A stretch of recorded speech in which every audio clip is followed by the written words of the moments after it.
Bapak terima kasih engkau kumpulkan kami untuk belajar firman-Mu. Kami percaya kasih-Mu yang akan menolong kami, Roh Kudus-Mu yang akan membimbing sehingga kami pun bisa memahami karena firman. Kami percaya engkau akan menyertai segala hal yang kami kerjakan, semuanya untuk kemuliaan nama-Mu saja. Bahkan kelas ini pun hanya untuk kemuliaan-Mu saja. Kami bersyukur kepada-Mu dan berserah dalam nama Yesus. Amin. Oke, hari ini kita akan bahas bersama-sama dengan tema tempat pelarian di akhir zaman. Oke, eh, kita akan lihat satu Samuel, satu Samuel 19 ayat 9 sampai 12 saya baca. Tetapi roh jahat yang dari pada Tuhan hingga pada Saul ketika ia duduk di rumahnya dengan tombaknya di tangannya dan Daud sedang main kecapi. Lalu Saul berikhtiar menancapkan Daud ke dinding dengan tombaknya. Tetapi Daud mengelakkan ke kanan Saul sehingga Saul mengenai dinding dengan tombak itu. Sesudah itu Daud melarikan diri dan luputlah ia pada malam itu. Kemudian Saul mengirim orang-orang suruhan ke rumah Daud untuk mengamatinya dan untuk membunuh dia pada waktu pagi. Tetapi Mikal, istri Daud, memberitahukan kepadanya demikian. Jika engkau tidak dapat meluputkan dirimu malam ini, maka besok engkau akan dibunuh. Lalu Mikal menurunkan Daud dari jendela, ia pergi melarikan diri dan luputlah ia. Nah, eh, kalau kita perhatikan di sini, peristiwa yang kita baca ini tidak lama setelah Daud mengalahkan Goliat dan Daud menjadi pahlawan nasional. Eh, Kenapa Saul ingin membunuh dia? Karena menjadi dengki. Ya, kalau kita perhatikan usia Daud ketika eh, memulai kehidupan pelariannya, itu umurnya adalah 20 tahun dan dia lari, dia menjalani kehidupan pelarian berapa lama? Itu adalah 10 tahun. Jadi 10 tahun lamanya. Bayangkan, dari umur 20 sampai 30 tahun. Ini usia masa produktif seorang manusia, tapi Daud dia menjadi buronan. Ini saat-saat yang sulit, sangat-sangat sulit. Tetapi semua diizinkan Tuhan dan ini membuat Daud mempelajari, memahami pemeliharaan Tuhan dalam dirinya. Ini adalah waktu ketika dia diajarkan bagaimana lewat penderitaan ini dia bisa bersandar hanya kepada Tuhan saja, bersandar kepada Tuhan. Nah, makanya uh, ada waktu-waktu ketika kita diizinkan menghadapi banyak pergumulan, tetapi itu pun untuk melatih kita untuk percaya kepada Tuhan saja. Dan masa ini juga, kalau kita lihat, ini adalah masa untuk Tuhan membentuk Daud. Kenapa? Karena dia akan menjadi raja, ya kan? Perlu waktu untuk memperoleh hikmat, bisa membedakan, bersabar, bertahan, hal-hal seperti itu. Makanya 10 tahun ini merupakan masa latihan supaya Daud memiliki karakter yang dibutuhkan untuk dia menjadi raja. Kalau kita lihat, mungkin muncul pertanyaan, kenapa Saul ditolak? Ya kan? Kenapa Saul ditolak? Di dalam buku seri sejarah penebusan, khususnya seri yang ketiga, dikatakan ada beberapa kesalahan yang Saul lakukan. Yang pertama ketika Israel berperang dengan Filistin, Saul tidak sabar dan mempersembahkan korban yang adalah tugas imam. Nah, ini merupakan menjadi bentuk tantangan terhadap Tuhan. Atau dia menganggap remeh firman Tuhan. Seperti ini. Ini waktu perang melawan Filistin. Dan yang kedua ketika perang melawan Amalek, Saul membiarkan eh, orang-orang hidup, termasuk Raja Amalek. Kemudian dia mengambil jarahan bagi dirinya sendiri. Dan dia kalau kita lihat menyebabkan di kemudian hari di dalam sejarah orang Yahudi itu hampir dimusnahkan dari atas muka bumi. Ini terjadi di mana? Ini terjadi di zamannya Esther. Masih ingat Esther ya? Di zaman Esther. Jadi hampir musnah. Haman, dia adalah keturunan Agag, Raja Amalek. Nah, jadi kesalahan-kesalahan yang dilakukan oleh Saul membuat Tuhan memutuskan, oke, kamu mau diganti, gitu ya. Kenapa? Karena eh, Tuhan ingin kehendaknya itu dijalankan oleh orang yang memahami kehendaknya, menjalankan kehendaknya seperti ini. Ya, jadi pada akhirnya Tuhan ingin mengganti Raja Saul dan Daud dipilih. Jadi Daud itu sudah dipilih lebih dulu. Daud dia anak ke-8, dia seorang gembala, dan kalau kita lihat di dalam kitab 1 Samuel, keluarga Daud pun meremehkan Daud, gitu ya. Jadi Nabi Samuel datang ke rumah Isai, semua anak-anak ada kecuali Daud. Makanya ketika setiap anak Isai itu disuruh tampil ke depan Samuel, Samuel memikirkan, menduga, oh inilah dia, oh karena penampilannya, karena tegaknya, wah karena sepertinya kelihatannya hebat. Tapi Tuhan mengingatkan Samuel bahwa Allah melihat hati. Makanya Allah menemukan Daud, seorang yang dekat, mencari hati Allah. Nah, jadi dia hanya seorang gembala, tetapi dia ditabiskan. Bisa Daud menerima pentabisannya yang pertama, itu dia sekitar umur 15 tahun. Ini bukannya bukannya dia langsung apa ya, naik tahta menjadi raja, bukan. Tetapi ketabisan yang pertama ini di usia Daud yang 15 tahun, ini merupakan eh, penentuan Tuhan bahwa dialah Daudlah raja yang dipilih Tuhan. Dialah raja berikutnya. Seperti ini. Jadi sudah ditetapkan. Ya. Nah, seorang seorang anak remaja ini sekitar umur kelas 3 SMP kan, atau kelas 1 SMA.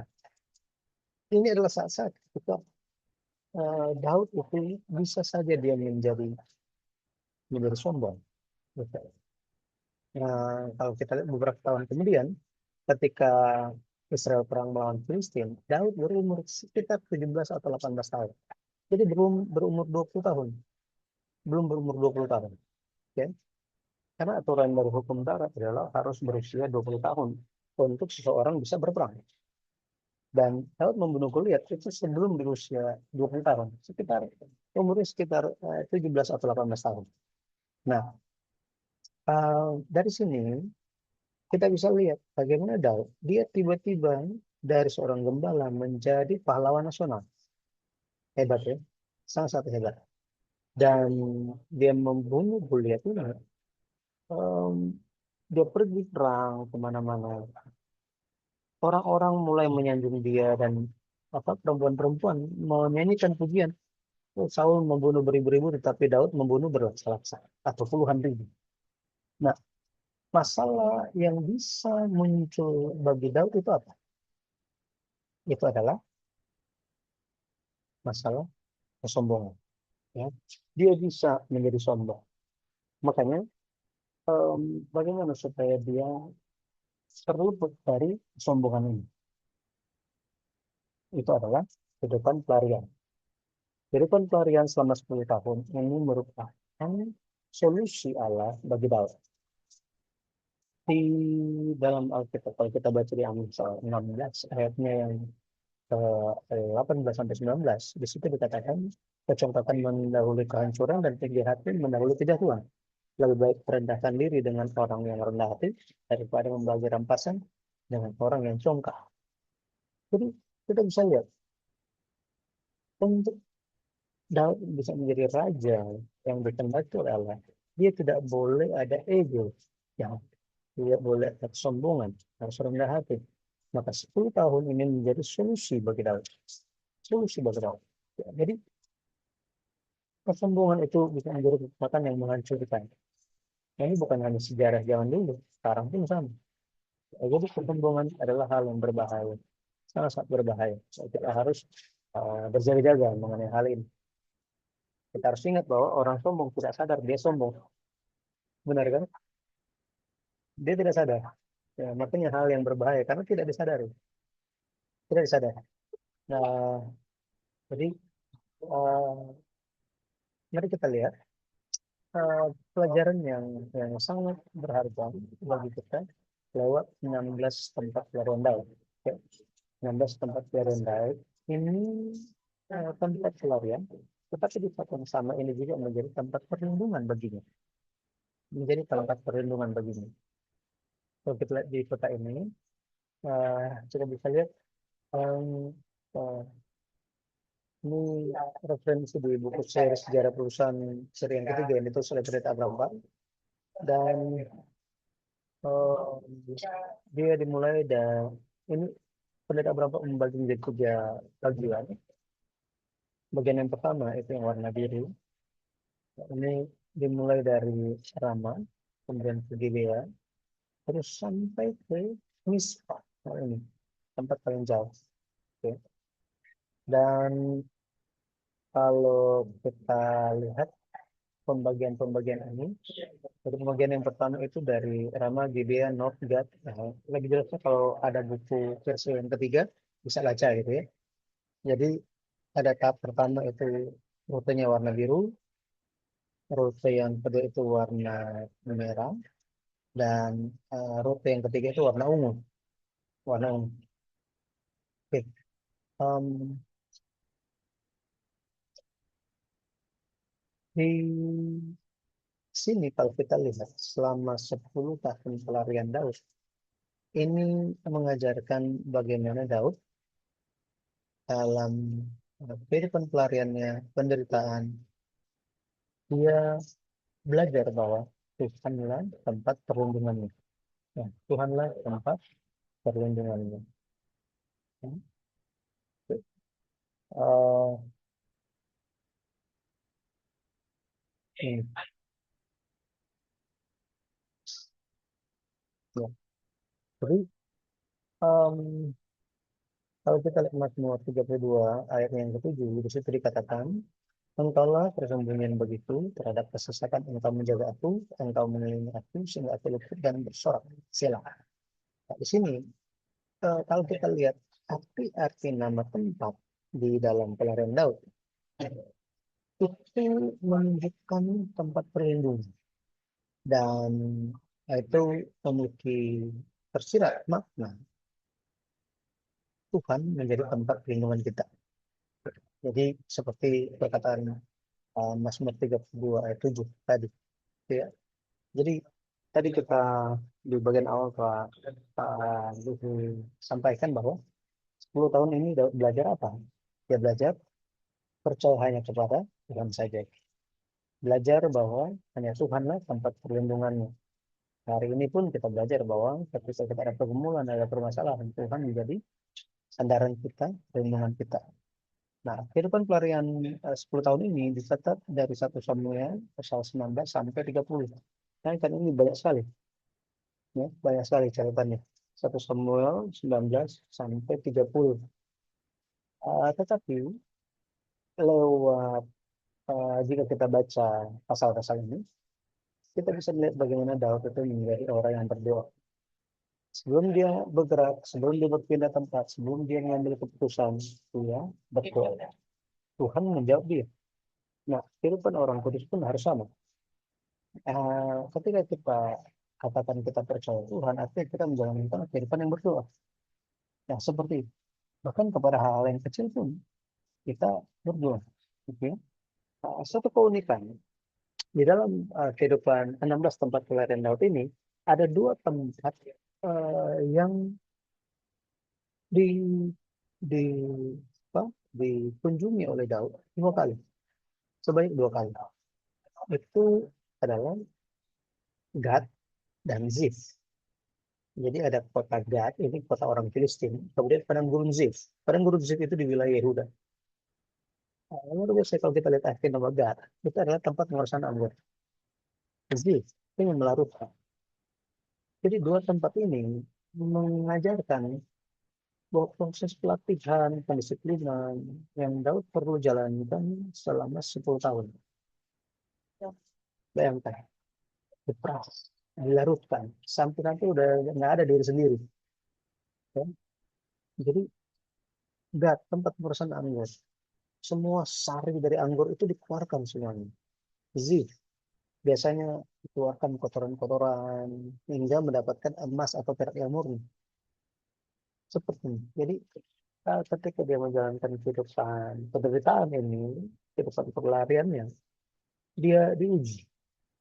Eh, sakit, tetapi dia bisa bertahan karena dia memegang Tuhan, memegang Tuhan. Jadi em, kita pun sama, eh, ketika kita menghadapinya, mungkin orang lain akan, kita akan mendengar, oh ya sabar ya. Em, dan kita akan bilang bahwa ya kamu bicaranya gampang, tapi kan saya yang jalani gitu.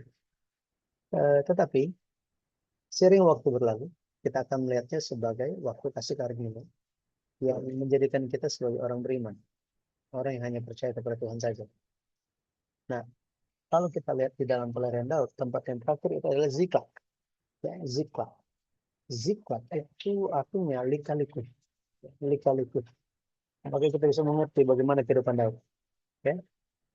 Nah, kemudian, hal-hal yang kita perlu belajar lewat 16 tempat pelarian Daud ini adalah bahwa manusia tidak dapat dipercaya. Artinya manusia itu bukanlah tempat untuk bersandar. Bukan untuk tempat bersandar. Daud dihianati oleh orang-orang Kehila, orang-orang Zif. Ini adalah kaum keluarganya sendiri, orang Yehuda.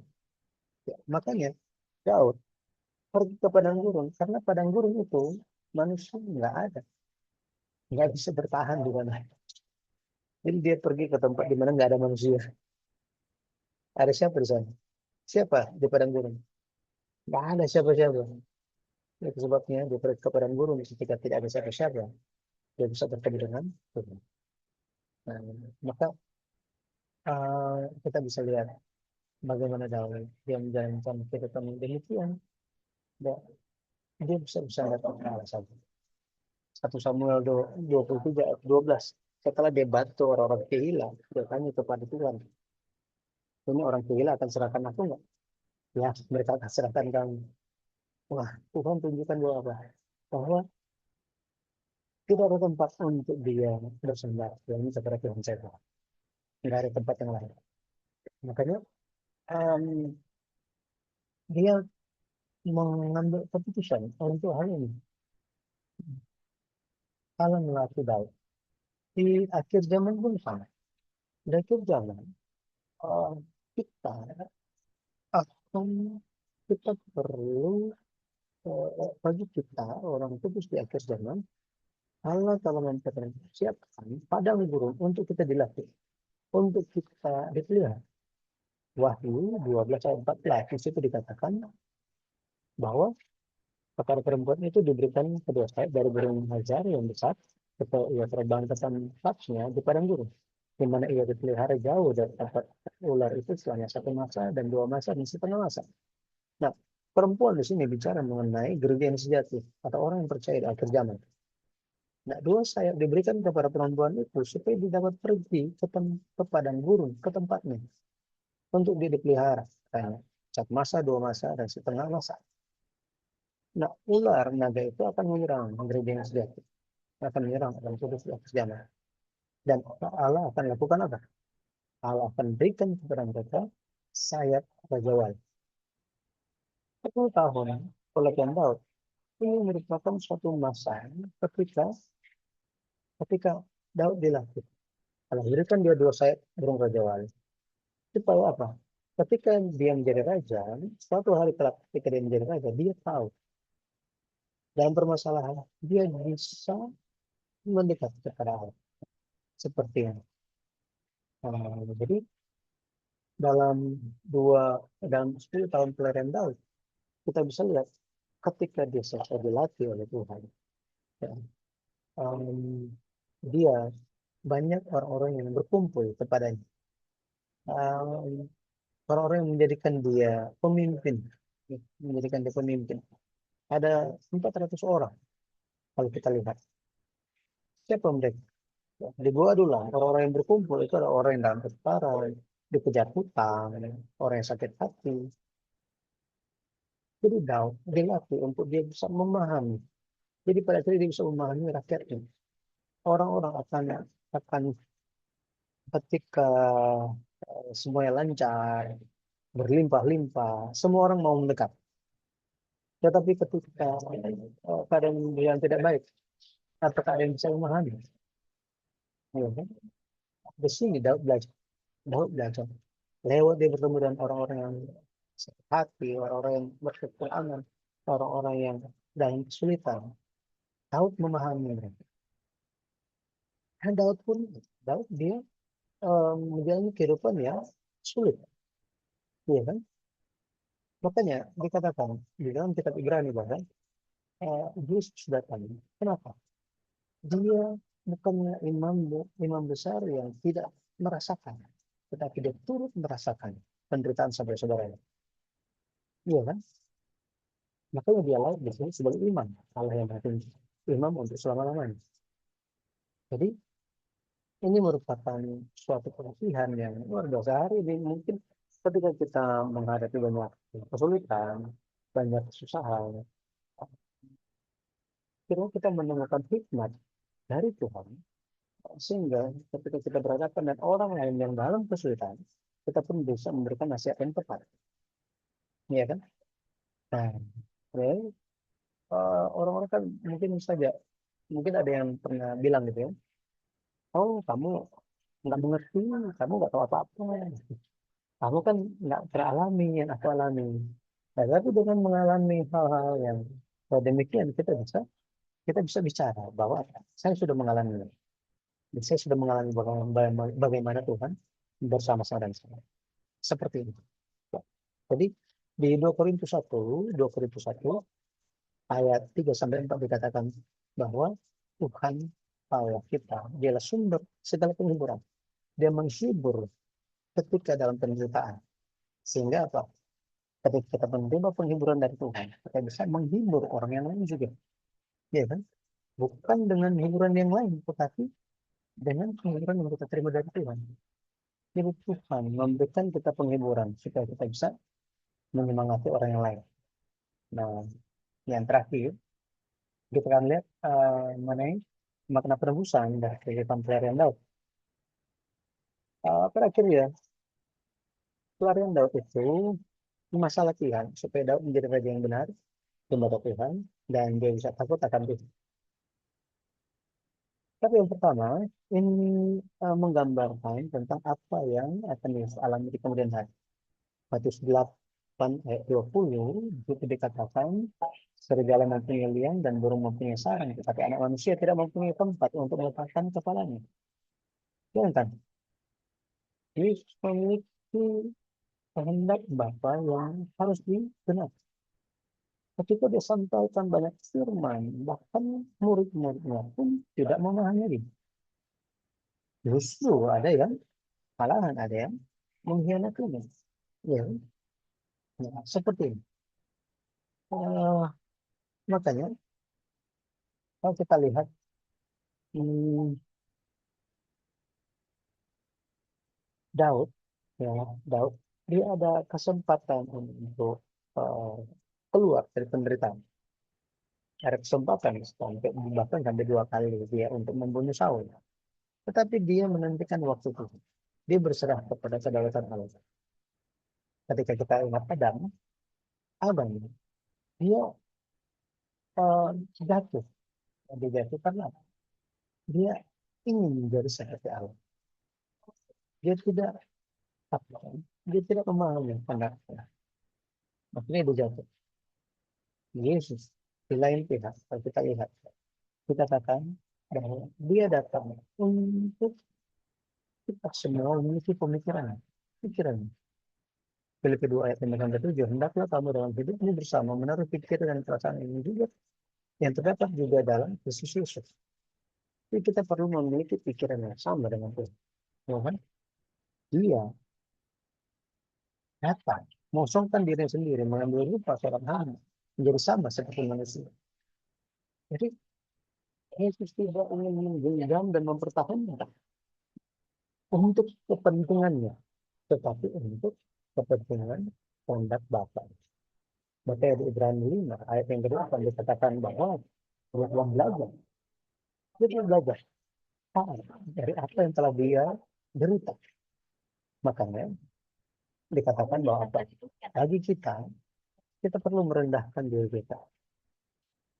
Bukan di hadapan manusia, tetapi di bawah tangan Tuhan yang kuat. Ya, bukan untuk mengambil kemuliaan, tetapi kita merendahkan diri kita di bawah tangan Tuhan yang kuat. Sehingga pada waktunya kita akan ditinggikan. Seperti ini. Makanya kalau kita lihat Daud yang menantikan waktu Tuhan, dia menyerahkan semua dalam kedaulatan Tuhan, dan ini yang membuatnya menjadi raja terhebat dalam sejarah Israel. Kemudian makna sejarah pengusahaan yang kedua, pelarian Daud ini merupakan bayangan apa yang akan dialami orang yang percaya di hari akhir. Kita mengajarkan ada 7 tahun masa kesengsaraan. Ini dibagi dua, 3,5 tahun pertama, 3,5 tahun yang kedua. Ya. Di 3,5 tahun yang kedua ini masa kesengsaraan yang lebih ekstrim. Lebih ekstrim katanya. Orang-orang percaya itu akan mengalami ujian yang sangat dahsyat. Di Wahyu 12 ayat 11 dikatakan, dan ketika Nabi itu sadar bahwa ia telah dilemparkan di atas bumi, ia memburu perempuan yang melahirkan oleh laki-laki.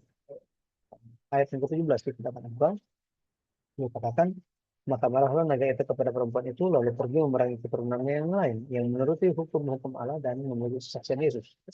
Nah, tujuan dari ujian ini apa? Kalau kita lihat tujuan dari segala ujian yang diizinkan oleh Allah adalah untuk memisahkan. Untuk memisahkan. Yesus sendiri kalau bicara mengenai hal ini. Matius pasal 3, ayat 12 dikatakan, alat penampi sudah di tangannya, ia akan membersihkan tempat pengirisnya dan mengumpulkan gandumnya ke dalam lumbung. Tetapi debu jerami itu akan dibakarnya dalam api yang tidak terpadamkan. Jadi ketika kesusahan besar, ketika ujian besar datang, akan terbagi dua golongan.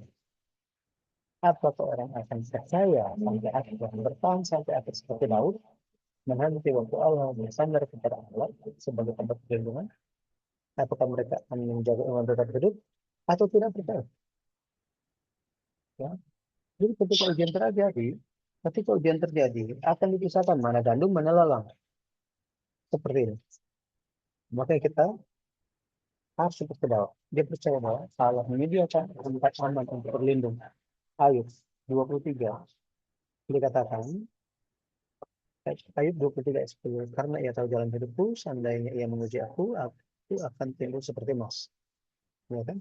Yesaya 48 ayat 10, sesungguhnya aku telah memurnikan engkau, namun bukan seperti perak, tetapi aku telah menguji engkau dalam dapur kesengsaraan. Dan maka kuncinya adalah kita harus percaya pada Allah dan menantikan kasih karunia-Nya seperti itu. Ya. Jadi kesimpulannya di pertemuan terakhir, pada akhirnya setelah semuanya selesai, Daud pergi ke Hebron, tempat bertugas. Hebron berarti bersatu atau persatuan. Ini menyiratkan apa? Menyiratkan bahwa kehidupan pelarian Daud adalah pada akhirnya membuat Daud menjadi satu dengan Allah. Bukan hanya itu, tetapi Daud juga menjadi satu dengan umatnya. Menjadi satu dengan umatnya. Ya, ini merupakan bagian bagi kita dan berkat bagi kita semua. Oke. Kedua Samuel 2 ayat 10, Kita akan lihat satu peristiwa ayatnya yang ke-9 dikatakan, tetapi kamulah bangsa yang terpilih, imamat yang rajani, bangsa yang kudus, umat kepunyaan Allah sendiri. Supaya kamu memberitakan perbuatan-perbuatan yang besar dari Dia yang telah memanggil kamu keluar dari kegelapan kepada terangnya yang ajaib. Amin. Jadi ini merupakan berkat bagi kita. Ya, berkat bagi kita. Ketika kita menang, kita akan ada bersama-sama dengan Tuhan. Memerintah bersama-sama dengan Dia. Ayat akhir kita, Wahyu 2 ayat 21, Wahyu 3 ayat 21. Barang siapa menang, ia akan kududukan bersama-sama dengan aku di atas takhtaku, sebagaimana aku pun telah menang dan duduk bersama-sama dengan Bapakku di atas takhta. Saya berdoa dalam nama Tuhan Yesus Kristus, kita semua bisa bertahan sampai akhir, sampai kepada Tuhan, dan akhirnya kita akan tampil sebagai pemenang. Amin. Tuhan Yesus memberkati. Sampai di sini bisa paham? Bisa, Maksani. Baik. Bisa, Mas Adi. Oke. Terima kasih Pendeta Yudi, Tuhan Terima berkati. kasih. Terima kasih. Baik, kalau demikian kita tutup dengan doa berkata. Bapakkan yang surga diberikan yang namanya, datanglah kerajaannya, jadilah maksud bumi seperti di surga. Berikanlah kami pada hari ini makan yang secukupnya, dan ampunilah kami akan kesalahan kami, seperti kami juga mengampuni orang yang salah berkami. Dan jangan membawa kami ke dalam pencobaan, tetapi lepaskanlah kami dari penjahat. Karena kalian punya kerajaan, kuasa dan kemuliaan sampai selama-lamanya. Amin. Terima kasih. Sampai ketemu lagi. Tuhan berkati.